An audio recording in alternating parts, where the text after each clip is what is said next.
Salut, salut! Alors, bienvenue au premier épisode du podcast Le Courrier social. Hey, aujourd'hui, je viens te parler d'un sujet fort, ok? Pour moi, là, ça a changé ma vie et j'espère que ça va changer la tienne ou au moins commencer à initier un changement. Je vais te parler de communication non violente. Qu'est-ce que c'est? C'est de parler au jeu, ok? Et quand je dis parler au jeu, c'est pas bref, c'est pas de dire: «Ah, je me sens triste quand tu fais telle affaire», OK? Parce que ça, c'est un début de communication non violente, mais le but, OK, de ça, c'est justement d'exprimer comment tu te ressens dans une situation X, Y, Z par rapport à n'importe qui, là. Ça peut être ton partenaire, un ami, un membre de la famille, peu importe, OK? C'est de nommer comment tu te sens dans une situation X, Y, Z pour après ça, tu sais, que la personne puisse refléter sur ses comportements sans que ça sonne comme étant une attaque. Parce qu'on va se dire, tout le monde a un ego, OK? Fait qu'admettons, on va prendre un exemple hyper simple. Ta partenaire fait pas la vaisselle, jamais, là. Puis toi, t'es tout le temps pogné à faire cette tâche-là. Puis on va se le dire, il y a personne qui est comme j'ai tellement hâte d'arriver chez moi pour laver toute la vaisselle qui m'attend sur le comptoir. Ça te met en colère. Fait qu'au lieu d'arriver, puis d'arriver puis de dire là, tu me fais chier de pas faire la vaisselle, ça déjà là, c'est juste un. C'est une attaque, là, c'est direct, là, tu sais. Au lieu de ça, c'est d'arriver puis de dire bon, tu sais, dernièrement, j'ai l'impression que je fais souvent la vaisselle. Je me sens pas supportée dans cette tâche-là. Puis j'aimerais vraiment ça, tu sais, qu'on trouve une façon de faire pour que ça change, puis que je sente qu'il y ait une meilleure égalité dans l'exécution des tâches à la maison. Puis là, tu vas me dire, oh, mais Camille, c'est très liché, tu sais, comme phrase. Oui, je comprends. Puis ça, c'est, tu sais, faut penser un petit peu, là, avant de nommer ça, là, tu sais. Puis, est-ce que c'est complètement, genre, sûr que la phrase tourne mal si tu dis, ah, écoute, dernièrement, je trouve que je fais beaucoup la vaisselle, puis j'aimerais ça, tu sais, qu'on trouve une solution pour que tu la fasses un peu plus. C'est pas parce qu'il y a un tu dans la phrase que, mon Dieu, tout va exploser, puis que la personne à qui tu parles sera pas réceptive. Tu sais, là, à un certain point, non. C'est juste que la phrase que j'ai nommée, la deuxième phrase que j'ai nommée, là, tu sais, où ce que je fais juste dire, je me sens, j'ai envie qu'on trouve une solution pour que je me sente, puis que je sente que les tâches sont plus égales. C'est dans l'idéal. Là, je fais juste te nommer l'exemple parfait, OK? Mais c'est sûr qu'il y aura ça dans la vraie vie. Si t'as pas une heure pour penser à ça, puis tu sais, ou que t'es pas très habitué, t'es comme, ben non, je ferai jamais ça. Fait que là, la dernière phrase que je te nomme, c'est quand même un bel entre-deux, tu sais. D'arriver puis de dire je me sens comme ça. Puis tu sais, comme je te dis, même si un tu, c'est pas la mer à boire. Mais le but de la communication non violente, comme je te l'explique, c'est que la personne ne se sente pas attaquée dans ce qu'elle fait ou dans ce qu'elle ne fait pas. Parce que l'ego va causer que si, admettons, je te dis, ben, tu sais, je suis tannée que tu laisses tout le temps tes souliers dans l'entrée. Ouais, mais là, toi aussi, tu le fais. Tu sais, c'est comme, tout de suite, on va avoir tendance à vouloir bloquer le coup, puis vouloir comme tout de suite remettre l'appareil à l'autre.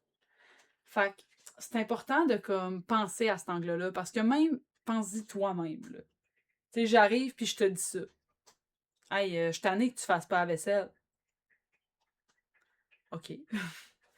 Ben, c'est comme, ben, toi non plus, t'as fait pas souvent. Ou, ah, ben là, je suis occupée. Puis, tu sais, on va essayer comme de se dédouaner un peu. Puis, ça se peut, ou même juste que la personne fasse genre, ben, OK. Et quoi alors? Tu comprends? Ça vient comme. Ça vient faire réagir les gens différemment. Mais c'est. En tout cas, j'ai rarement vu, puis là encore là, tu vas me dire que tout le monde est différent. Mais j'ai rarement eu, ou voire moi, ça m'est jamais arrivé, de dire à quelqu'un comment je me sens par rapport à une situation en parlant dans la communication non violente, puis que la personne arrive quand même à tomber dans la défense puis dans l'attaque. Là, évidemment, on sait qu'il y a des humains exécrables. Fait que voilà, c'est un petit truc qui peut changer vraiment le rythme des conversations. Là, évidemment, il y a beaucoup plus de choses à toucher en ce qui a trait les conversations qui sont de sujets plus sensibles, OK? Il y a la gestion de la détresse, la gestion des émotions, tu sais, comment, en fait, on peut continuer une conversation qui est échauffée.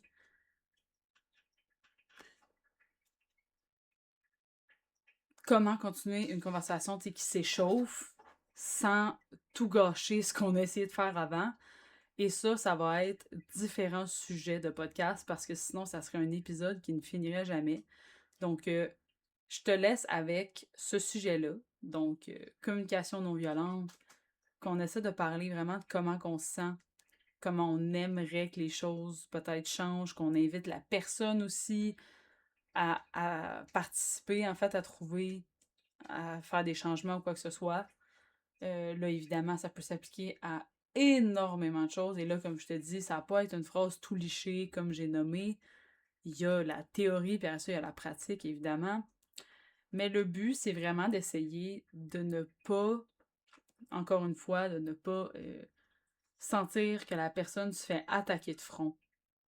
Fait que c'est vraiment juste d'emmener les émotions que nous on ressent par rapport à une situation qu'une autre personne nous fait vivre.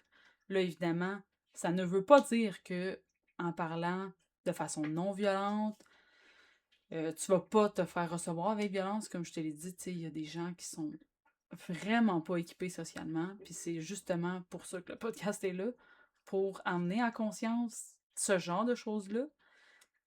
Puis après ça, tu sais, que tu puisses l'essayer, qu'on puisse tous l'essayer ensemble, puis essayer d'améliorer nos capacités sociales.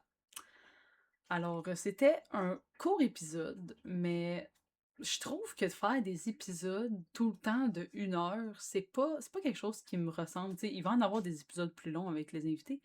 Je sais même pas pourquoi je le justifie en tant que tel, mais je tiens à mentionner pareil. T'sais, je vois que ça va être un épisode qui est court, mais ça va droit au but. C'est un truc que je donne. Fait que, tu sais, c'est sûr qu'à un moment donné, je vais pas nommer des exemples pendant 2 heures. Fait que voilà.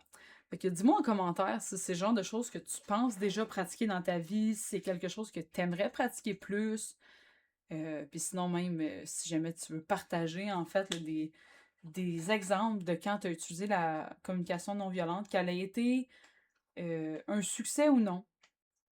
Moi, ça me fait toujours plaisir de lire vos commentaires. C'est sûr que ça me fait moins plaisir de lire quand que vous vivez des mauvaises situations, mais ça reste que ça me fait toujours plaisir de connecter avec toi. Donc, n'hésite pas et oublie pas de laisser une note sur le podcast. Ça l'aide toujours. C'est super apprécié. Puis, comme je te dis, un petit commentaire, même si c'est pour un commentaire constructif, un commentaire d'expérience. Alors, voilà. Un gros merci à toi. Bonne journée! À bientôt!